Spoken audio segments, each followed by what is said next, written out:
Danish Skald Soren arrives in the Viking encampment on the Seine, his lyre in hand, as warriors prepare for battle. Jarl Eirik gathers his chieftains, strategizing a fierce assault on the city's northern gates before sunrise. On the Ile de la Cité, Yvette of Paris oversees villagers building barricades with carts and stones. Bishop Gervais blesses Frankish soldiers, invoking divine protection as battle drums echo beyond the walls.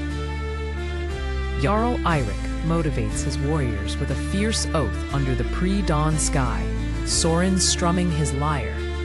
The Vikings launch their longships in silence, cutting through the Seine toward Paris's outer defenses. Parisian archers ready arrows behind the battlements, watching anxiously as the Viking ships approach. Yvette encourages townsfolk within Paris, promising the city will not fall as long as hope remains. Bishop Gervais consults with Paris's military commander, advocating for faith and unity under siege. The Vikings batter Paris's northern gate with a ram, shouts and shields colliding with stone. Parisian defenders pour boiling oil over the battlements, scattering the Vikings below in agony. Soren witnesses the wounded and fallen, composing a somber lay of loss by the smoky riverside. Jarl Eirik orders the building of protective wooden screens to shield his men from Parisian arrows. Rain pours as the Vikings drag siege towers through deep mud, straining against the weight. Yvette tends to the wounded in a candlelit chapel, binding injuries and offering comfort. Bishop Gervais delivers a passionate sermon to Paris's townsfolk, strengthening their resolve.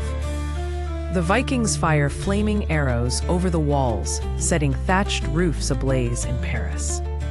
Parisian defenders scramble to form a bucket brigade, dousing flames with water from the Seine. Jarl Eirik celebrates a brief victory after a breach, but Parisian knights rally and repel the Vikings. Soren sings a rousing poem beneath the battered gates, recounting the valor of Norse warriors. Bishop Gervais sends urgent messengers by boat, pleading for aid from the emperor across the distant rivers. Eirik commands his men to cut down trees, building rafts to bypass the outer Parisian walls. Yvette argues fiercely with Paris's chief military officer to keep hope alive, refusing thoughts of surrender. Parisian children hide in icy cellars, comforted by nuns as the walls tremble above. Soren consults ancient runes, seeking wisdom for the days of blood and fire to come. Viking warriors prepare for a daring night assault, donning dark cloaks and muffling their shields. Eirik's night assault crashes against Paris's walls, but is repelled by tar, arrows, and desperate resistance. Yvette's hands tremble as she offers prayers in the cathedral, desperate for a miracle. Soren tends to wounded Vikings, singing low songs to ease their suffering after the failed assault.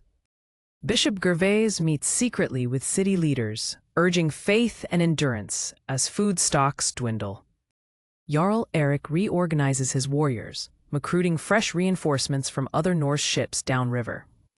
Soren, watching restless in the dark, hears rumors of a possible betrayal within the Parisian walls. Yvette intercepts a suspicious messenger within the city, discovering hints of a traitor's plot.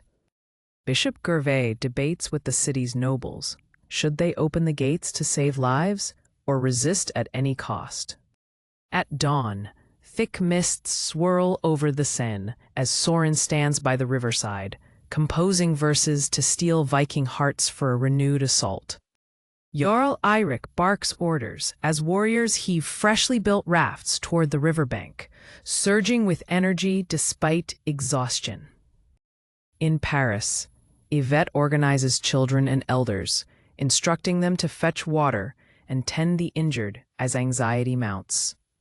Bishop Gervais leads a sunrise prayer atop the ramparts, raising his golden cross over gathered defenders, seeking divine favor. Soren weaves a tale of the legendary Viking berserkers, inspiring Eric's warriors as they board the creaking rafts. The Vikings surge forward on their new rafts, shields raised and battle cries echoing across the Seine. Jarl Eirik leads from the front, urging them onward. Arrows rain down from the walls, striking water and warriors alike. Inside Paris, Yvette anxiously coordinates the defense, directing archers and organizing medics. The city's defenders brace for another assault as smoke from smoldering fires curls above the rooftops. Bishop Gervais rallies a circle of weary defenders on the ramparts. He holds aloft his golden cross, appealing to their faith as the Vikings close in. Exhaustion is etched deeply in their faces. The Vikings crash against the city's gates, axes and swords swinging. Jarl Eirik, bloodied but relentless, fights at the front, while Soren weaves between warriors, urging them on with song amid the frenzy. Paris's defenders unleash boiling pitch and fire pots onto Viking rafts, igniting chaos on the river below. Screams fill the air as men leap for their lives. Soren's voice rises in defiant poetry amidst the carnage. Yvette catches a saboteur sabotaging the barricades, a traitor among the defenders. She tackles the cloaked figure and calls for guards to detain him, vowing to uncover the conspiracy. Jarl Eric's warriors breach part of the wall, pouring into the outskirts of Paris. Eric bellows orders, rallying his men to press deeper, but French resistance stiffens in the winding alleys. Bishop Gervais, learning of the breach, gathers frightened townsfolk in the cathedral. He urges them to trust in divine mercy, promising that the city's patron saints will not abandon them. Soren finds himself trapped between retreating defenders and advancing Vikings in a burning square.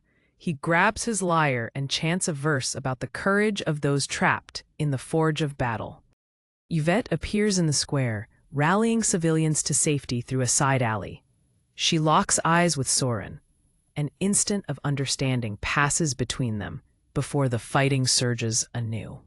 In the cathedral's gloom, Gervais gives the last rites to the wounded. He begs heaven for deliverance, while outside the roar of battle grows ever nearer. Jarl Eirik charges the cathedral square, clashing with Parisian knights under banners of gold and crimson. The sound of steel meets the defiant ringing of church bells. Soren, wounded but unbowed, limps to the cathedral steps. He calls out to Eirik, urging caution amidst the heavy casualties and worsening chaos. Yvette and a band of townsfolk barricade themselves inside a merchant's hall, treating the injured. Overwhelmed by loss, she steels herself, promising not to abandon her people as the Vikings roam the streets. Bishop Gervais receives word that relief forces are spotted on the horizon. He orders the cathedral bells rung in hope, their peal carrying over the blazing rooftops and river below. Jarl Eirik orders his warriors to regroup, recognizing the arrival of Emperor's reinforcements. He signals his men to withdraw from the city center, preparing to make a final stand on the riverbanks. Soren helps evacuate wounded Vikings, singing of bravery and the enduring saga as he encourages his people to hold fast and await Eirik's command. Parisian defense stiffens with hope as the Emperor's banners draw near. Yvette leads a charge from the barricades, driving back Norsemen and urging her people not to relent. Bishop Gervais blesses the arriving imperial warriors at the gate, praying over them as the wounded are hurried inside. The old man's voice trembles, but his resolve is ironclad. Jarl Erik convenes his lieutenants near the river. Despite exhaustion and dwindling supplies, he refuses to surrender, swearing to snatch victory or die as a legend. Soren stands atop a longboat prow, calling out the legendary heroes of Norse lore. His stirring words unite warriors for a last all-or-nothing charge. Yvette joins Bishop Gervais at the cathedral, coordinating the placement of imperial reinforcements. Side by side, noblewoman and priest steel Paris's heart for the coming storm. As twilight falls, Eric's men charge once more, their war cries blending with the clangor of Frankish swords. The Seine runs red as both sides clash with unprecedented fury. Soren, battered but alive, finds himself face to face with Yvette in an alley near the cathedral. For a moment, they hesitate, recognizing one another from earlier chaos. Gervais tends to the dying in the cathedral while the battle rages. He prays for mercy for both friend and foe, his spirit nearly broken, yet unwavering. Yvette and Soren, weapons lowered, share a brief truce, speaking of the horrific losses on both sides. Each promises to do their utmost to see innocents spared when the fighting resumes. Jarl Eirik races to the riverbank as news arrives that imperial troops flank his position. Trapped, he orders a desperate retreat to the Norse boats, amid hails of Frankish arrows. The Vikings, battered and with many dead, flee down the Seine as Parisian bells peal in victory. Soren stands at the stern, composing a somber verse that honors friend and foe alike. Within ruined Paris, Yvette leads survivors in clearing wreckage. Amid blackened ruins, she comforts orphan children, her strength unbroken by defeat or despair. Bishop Gervais, humbled by the suffering, leads the city in prayers for peace. He offers mercy to captured Vikings, honoring his faith by sparing those who surrender. Jarl Erik, defeated but unbroken, stands on his battered longship. He swears an oath to return, etching the saga of Paris's defense into Viking memory. Soren sings of the valor of both Paris and the North, immortalizing the siege in verse as survivors gather by firelight to hear his story. Yvette and Gervais meet in the cathedral ruins, pledging to rebuild Paris stronger than before. Their hope kindles a new unity among their battered people. Jarl Eirik and Soren, aboard the retreating ships, exchange grim respect. Their bond, forged in fire, they vow their story will long outlast their scars. The Emperor of Francia visits devastated Paris, saluting Yvette and Gervais for their courage. Promises of aid and future security kindle hope for better days. Soren composes the final stanzas beside the river. His song captures the fire, the blood, and the indomitable spirit of both besiegers and defenders, ensuring Paris's saga will echo for ages.